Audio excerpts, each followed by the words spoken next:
شهد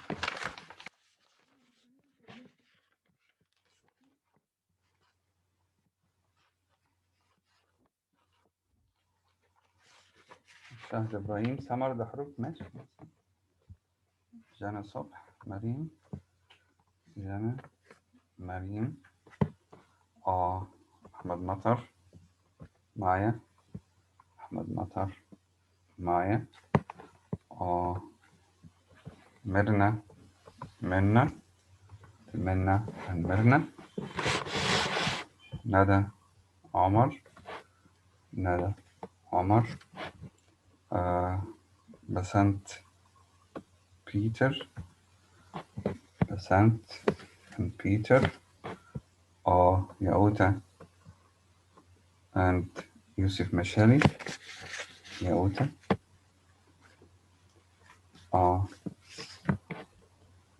يوسف مشاري دانيال هانيا دانيال and هانيا. Welcome back guys. Luigi, this is Luigi. Okay, so we have 18 students in the room now. Some guys from the first session haven't joined yet, like Gamal, Al-Kiki, Rashwan, Shahd Tamim, Farah, Hamid, and Kareem. I have Dahrug, Matar, Daniel, Hania, Jana, Mariam, Minna, Mirna, Omar, Basant, Peter, Samar, Shah, and not and.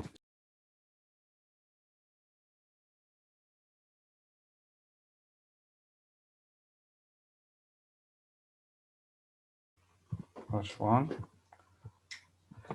Sorry guys, looks like I have a problem with my connection. Rashwan joined us. Mariam, can you hear me? Mariam? Mariam? Mariam? Yes, mister. I'm just making sure you can hear me. The room is not... No, I'm hearing you clearly. Okay, thank you, Mariam. So guys, in the first session, I'll just share the screen again. This one.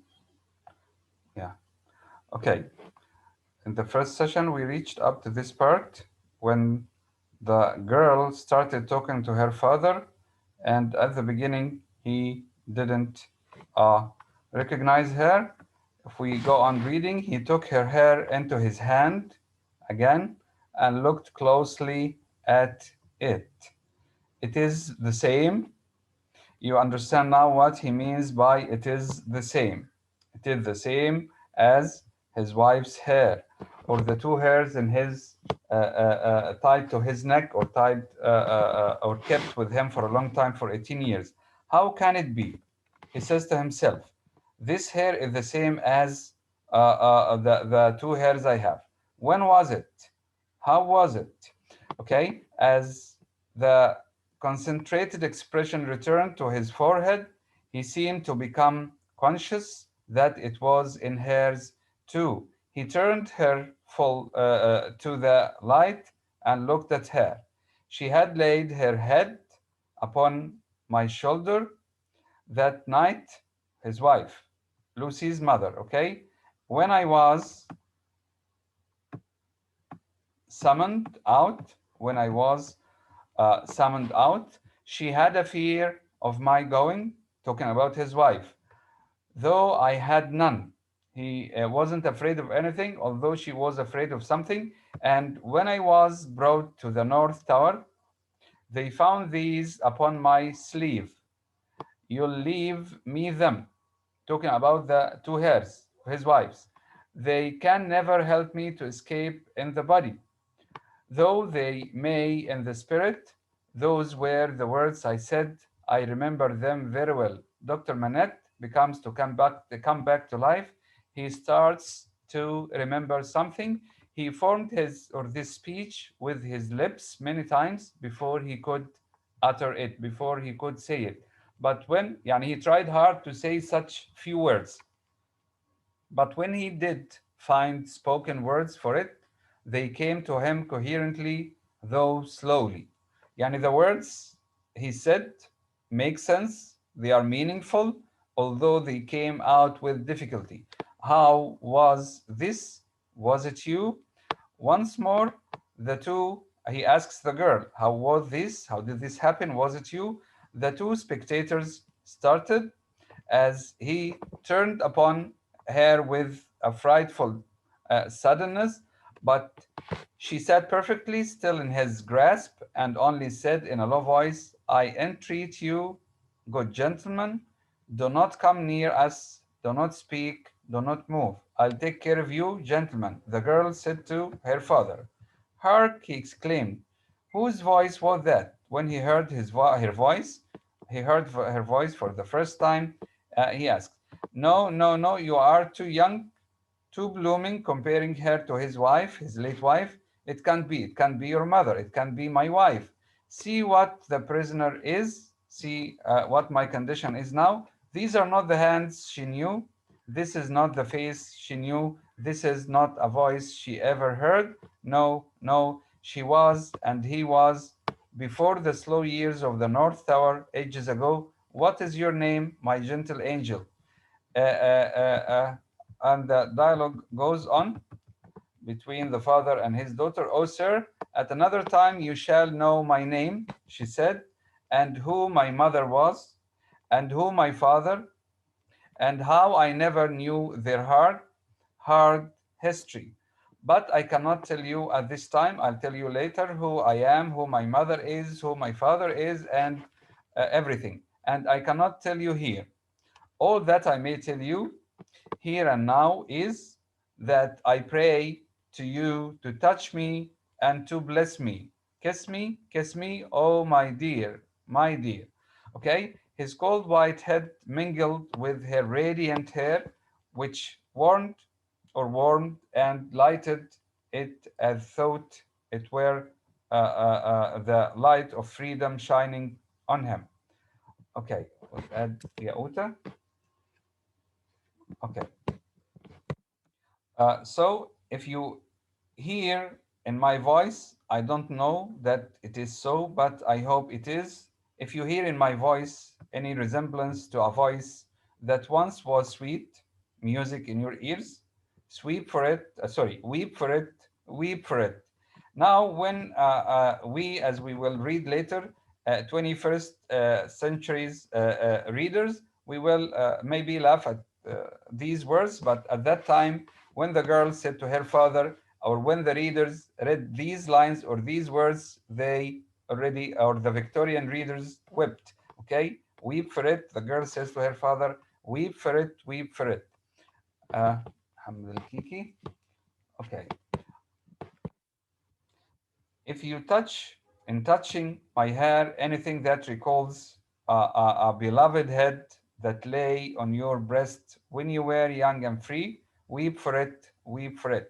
And if you touch my head or my hair and remember my mother's head, which lay on your breast or in your shoulder in the past, and you remember it, please weep for it. If when I hint to you of a home that is before us, where I will be true to you uh, with my duty and with all my faithful service, I bring back the resemblance of a home long desolate, while your poor heart pained away.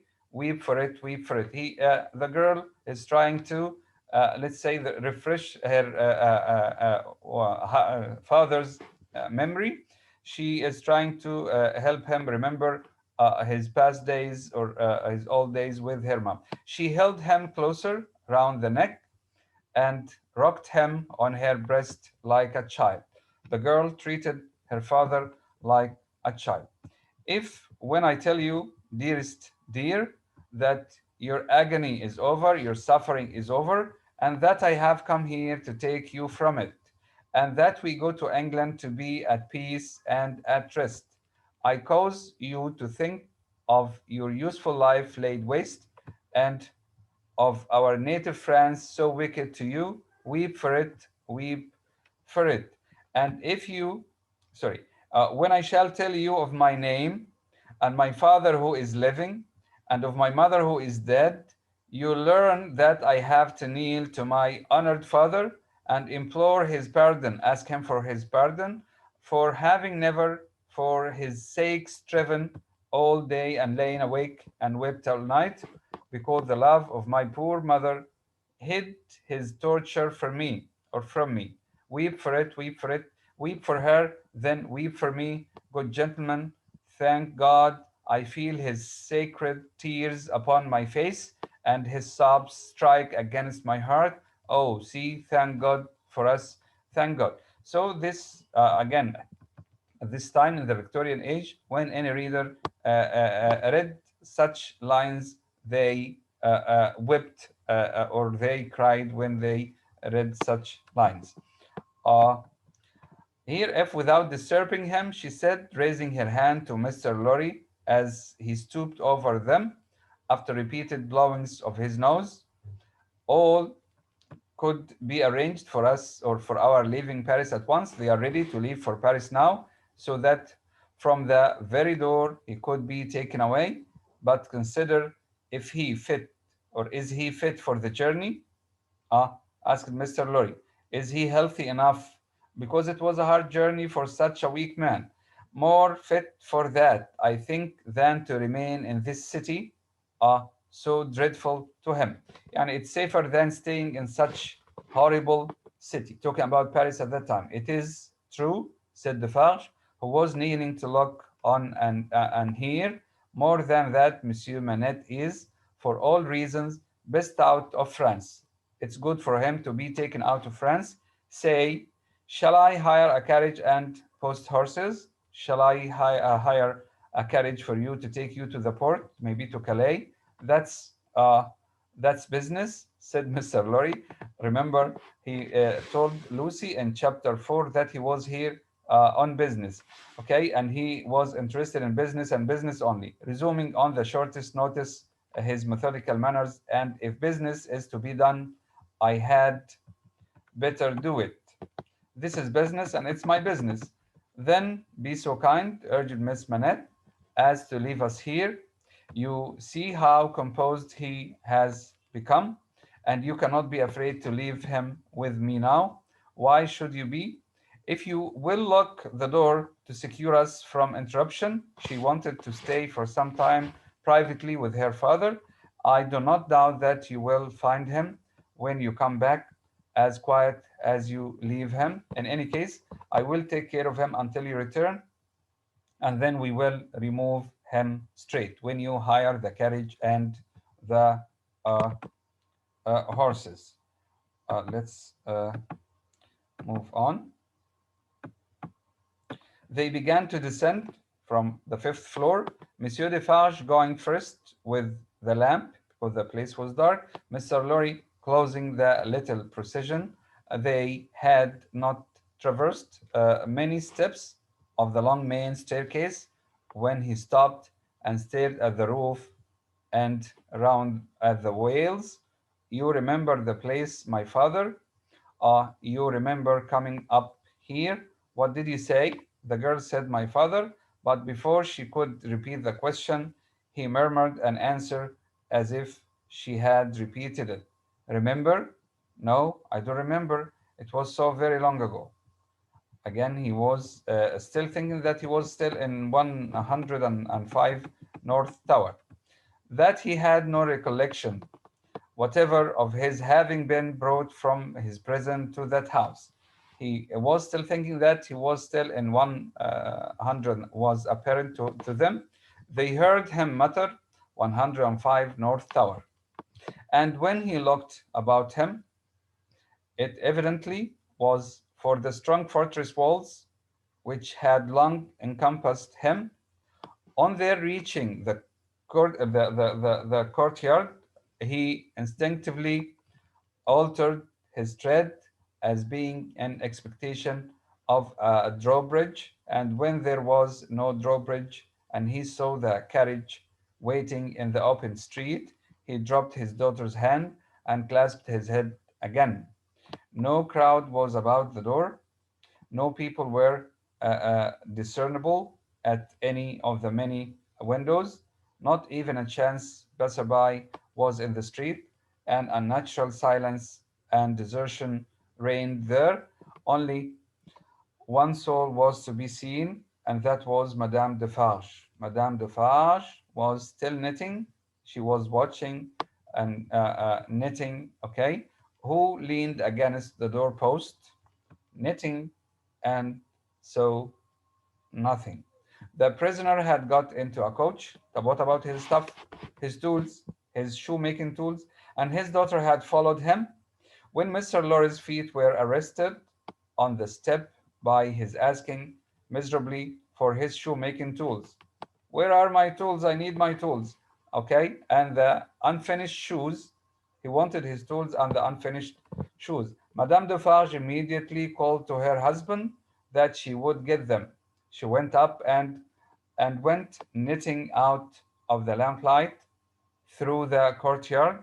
She quickly brought them down and handed them in, and immediately afterwards leaned against the doorpost, knitting, and saw nothing.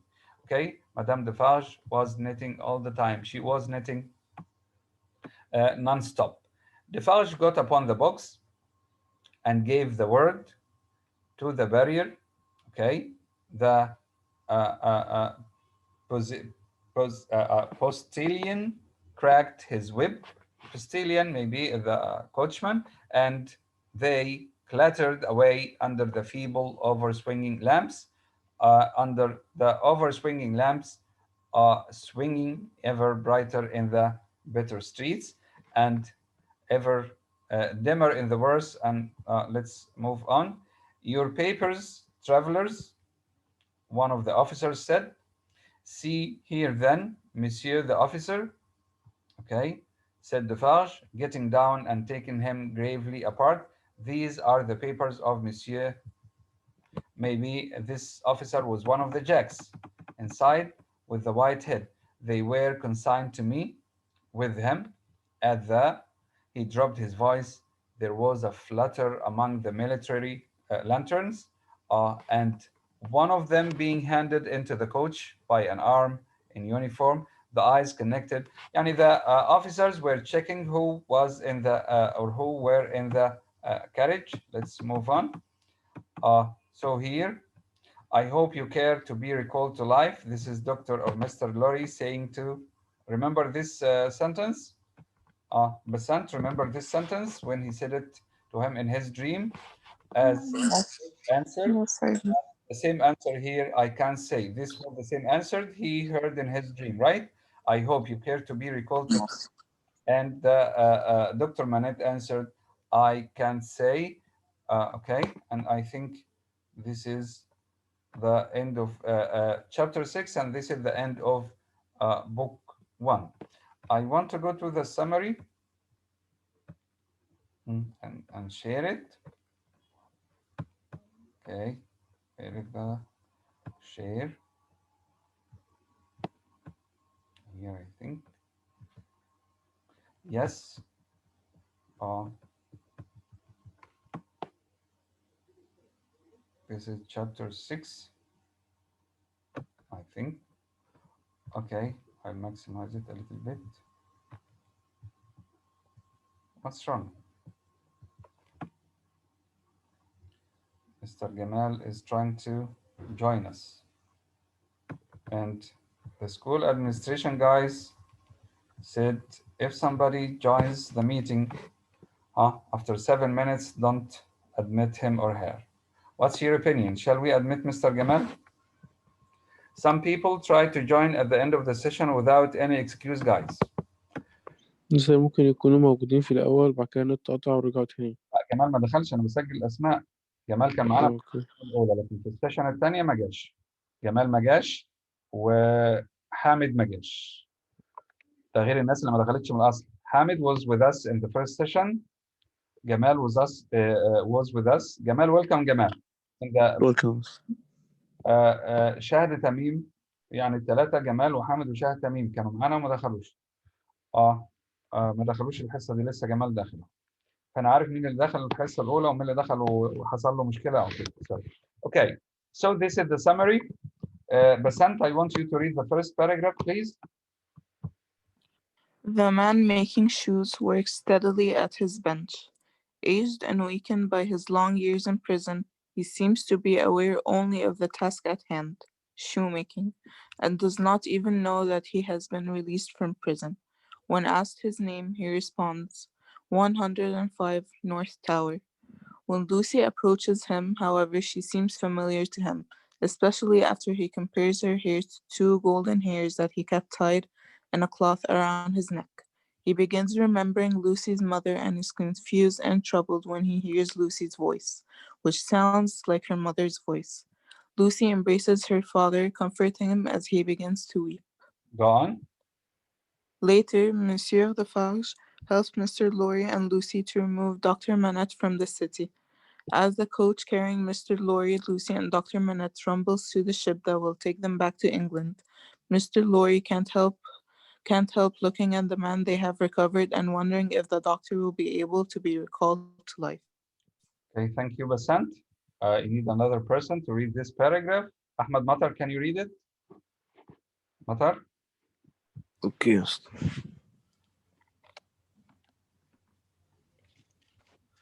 After 18 years of being physically and mentally removed from the world, the doctor has suffered greatly and appears to have lost all sense of time, place, and self.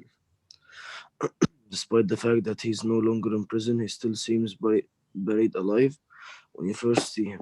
Both his mind and body are hidden from view. Even some light enters the garret where he works. The doctor looks more dead than alive, with his hollow face, withered body, and hands so thin that it looks transparent. Similarly, when Monsieur Defarge and Mr. Lorry try to talk to him, his mind seems starved and wasted to the point of being able to comprehend only the most basic questions and to focus solely on his work.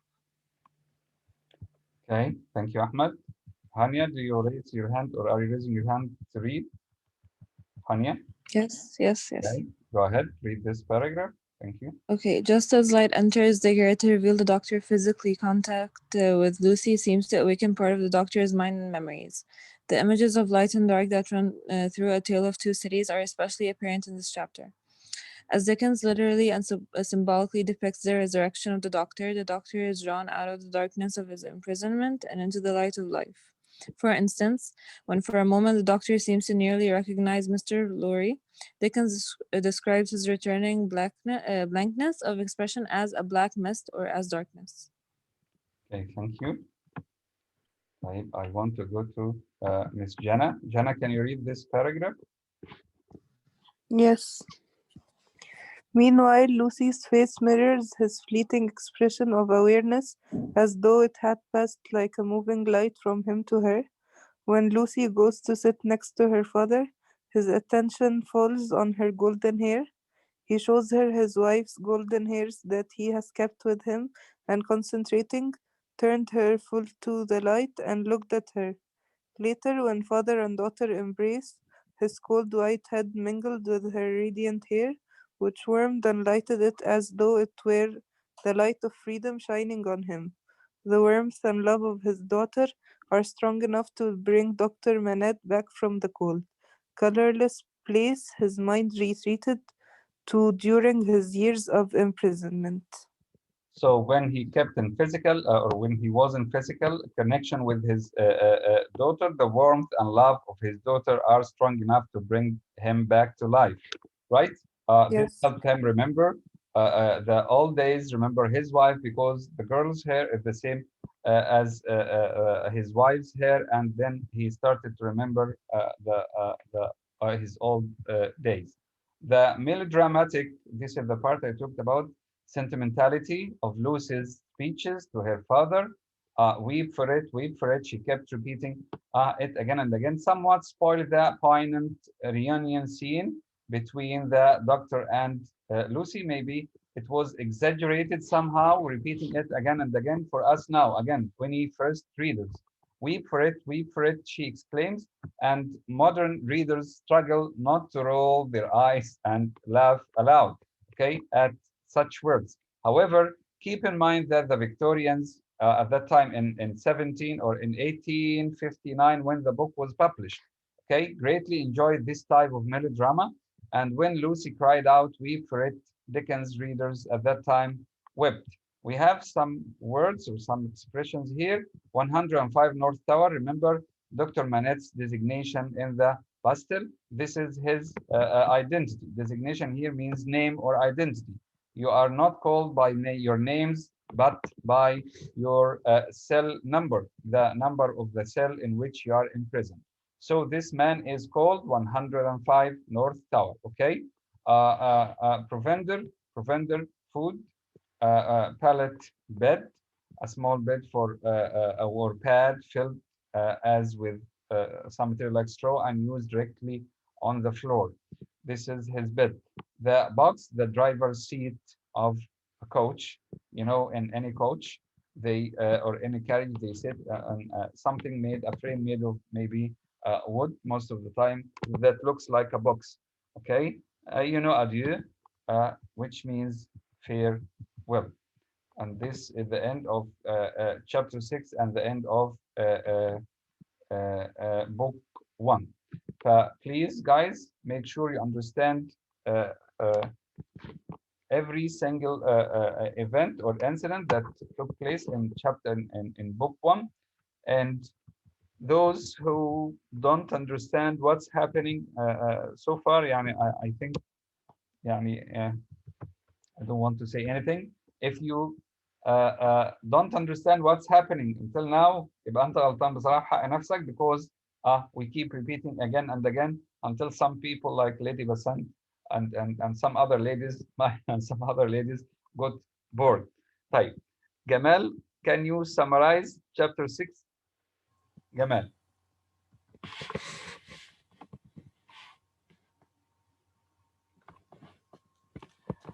Gamal, are you there?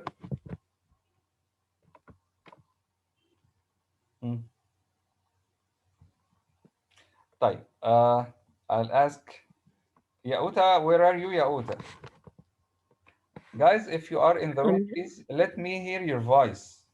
Because when I put the marks, sorry, if there are marks for participation and I don't hear your voice very often, I think I will not give you the mark you deserve. Peter, go ahead. Okay, so I shouldn't answer? Okay, wait, Yauta, because Peter raised his hand and you were late. Huh? Peter, you will summarize it later, Yauta. Peter? The last chapter. Yeah, the last chapter. Mr. Manette, Dr. Manette, was with the servant, and then daughter came to him and started comforting him, and he had her hair, strands of her hair, and he found that her hair matched the strands that he had. Is that all? Yes, I think.